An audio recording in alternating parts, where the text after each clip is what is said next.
The City of Killeen had to consistently flush water during that recent boil water notice, which lasted more than a week. Of course, and it just keeps happening until you can get it cleaned. But who pays for all that wasted water, and how much is it going to cost? 6 News's Andrew Moore is in studio. He found some answers for us. He joins us tonight. Andrew?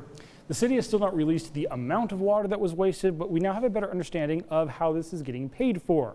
And Councilwoman Melissa Brown says there are things their water provider could have done to keep that cost from increasing.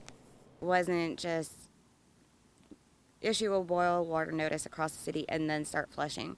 We started flushing before then to try to bring the system into regulation. Killeen Councilwoman Melissa Brown still hasn't received numbers on how much water was lost, but she does know who's paying for it. And while it's easy to assume the cost would be passed on to you, 6 News found out today Killeen's residents were actually already paying for it. The City of Killeen charges residents a flat fee for their first 2,000 gallons used on their water bill. But you still pay that if only 1 gallon was used or if you use none at all. That money, which the city gets regardless of use, goes into a fund that pays for these incidents. So we take the amount WCID charges the City of Killeen, we calculate in the amount of money it would take to operate our water system, so all of our staff and overtime. The city also flushes pipes to remove bacteria and try to prevent such water notices. But Brown says WCID, where they get their water, could have taken measures to reduce the amount of bacteria in the system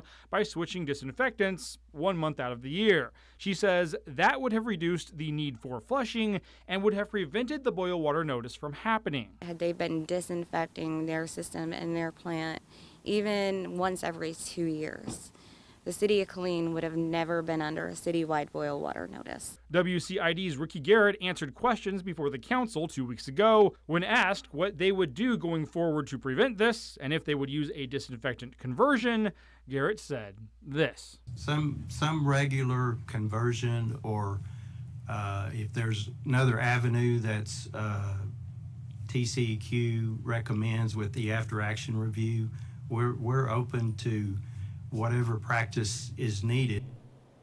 And I spoke with Garrett on the phone today. He said they are still waiting for more information from TCEQ before deciding if they will change disinfectants every year or not. Guys? Okay, keep us updated, Andrew. A lot of good information today. Thank you very much.